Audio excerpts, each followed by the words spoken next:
Hey everyone, I'm Cheryl McColgan, founder of Heal, Nourish, Grow, and welcome to day one of the Healthy Habits Challenge. I'm really excited to get this started and kick this off with you. If you're in 2026, this is the first year I've started this, starting on January 1st, but the awesome thing is it's available anytime. So whenever you're hearing this, this is your day one. So today is to choose your 3 focus areas.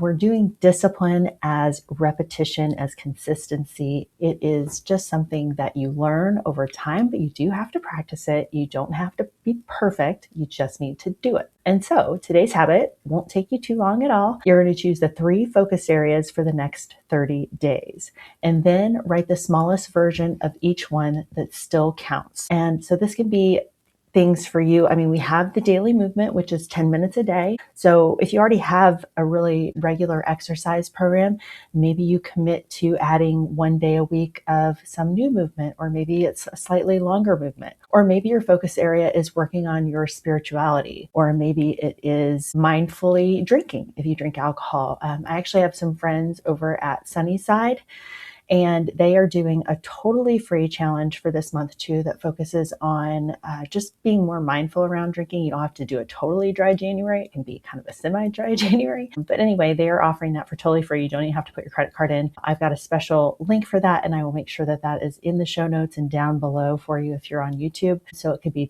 your focus area. It could be your relationships, focusing on your relationships, taking more time to connect with people, or to make sure that you communicate with certain people on a daily basis in a certain way. So really it's just going to be whatever is meaningful to you. I want you to pick those 3 focus areas. And the way that you'll carry that throughout the challenge is ideally you're going to be tracking in some way. So I've designed a spreadsheet tracker for you, and that is in the email. You'll copy that, and then you can use it to just check off the things that you're doing.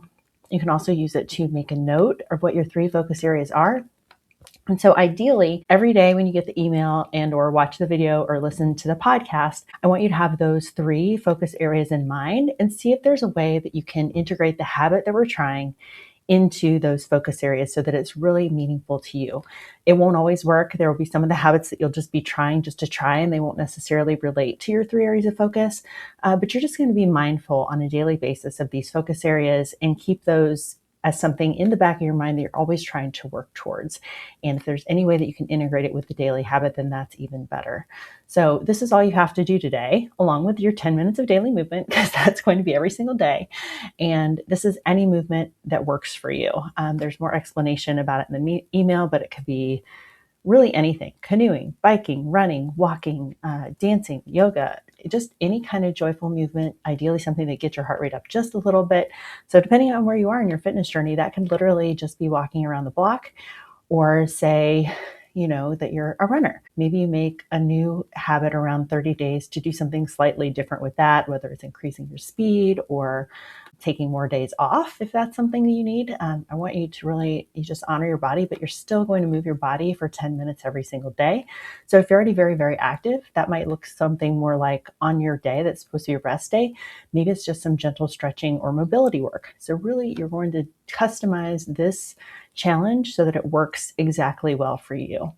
But anyway, starting with your focus areas, it just creates clear priorities throughout this 30-day challenge.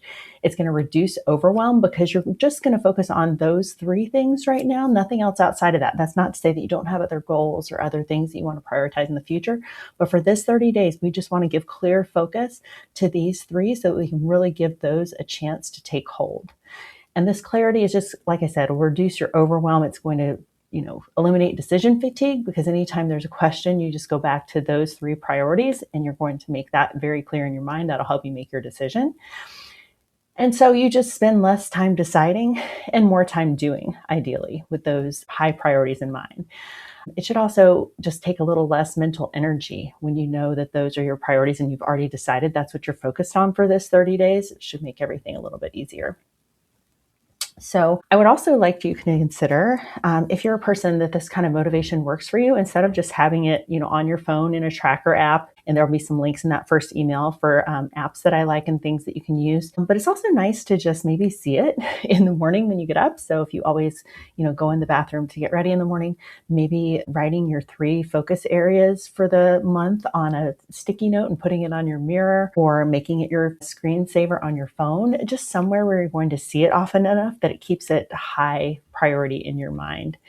And then also consider each day as you go through this challenge, you're going to get the habit in the morning in your email. And most of these, there should be plenty of time throughout the day to fit this in. Like I said, it only takes 5 to 15 minutes, but also just consider what your day looks like on a daily basis and maybe kind of mentally map out a time where you're going to plan to do this habit. So maybe for you, it's morning, lunch, or evening, or maybe it's a very specific time of the day. You could set a timer on your phone. Like usually when you have maybe you have a little downtime, you set the timer and then that's when you'll do the habit for the day. So that's some ideas on just how to integrate it and make it easier. But like I said, today, every day is going to be a very simple habit. It should take 5 to 15 minutes. So identifying these 3 focus areas, I think for most people, it will come to mind pretty quickly. But you can certainly take a little bit more time if you really want to kind of mentally evaluate where you've been in your life lately and what 3 areas could use the most work. So this, in theory, could be the longest day of habits, but it's going to set you up for success for the whole month. But for a lot of us, we kind of already know which areas we should be working on. And so coming up with those 3 might even only take you 2 to 3 minutes. So anyway, best of luck today. As always, if you're having super challenges during this time or you have questions about the program, most of these things should be pretty obvious. And some of the things are a little bit ambiguous on purpose so that it gives you some flexibility. So as long as you are making, having your 3 priorities, making those the thing that you're going to focus on, and then trying the one habit for the day, that's really all that you need to do. So until tomorrow, good luck with the habits today, and I will see you soon. This has been the Heal, Nourish, Grow podcast. Again, I'm Cheryl McColgan, founder of Heal, Nourish, Grow. You can find show notes for this episode at healnourishgrowpodcast.com. If you have feedback on today's episode or questions about the content, please email us at podcast@healnourishgrow.com. We'd love to hear from you. Be sure to sign up for our email list at healnourishgrow.com and subscribe to the show with your favorite podcast player so you never miss an episode. Join us next time for more information that helps you live your best and healthiest life. Thanks for listening. Content on the Heal, Nourish, Grow podcast does not constitute medical advice. Content contained in the Heal, Nourish, Grow podcast is not intended as medical diagnosis or treatment. Neither the company nor its owner, Heal, Nourish, Grow, LLC, nor any of the company's employees, agents, or guest speakers provide medical advice. The content provided on Heal, Nourish, Grow podcast is for educational and entertainment purposes only. Please consult your medical provider with any questions about what health practices are right for you.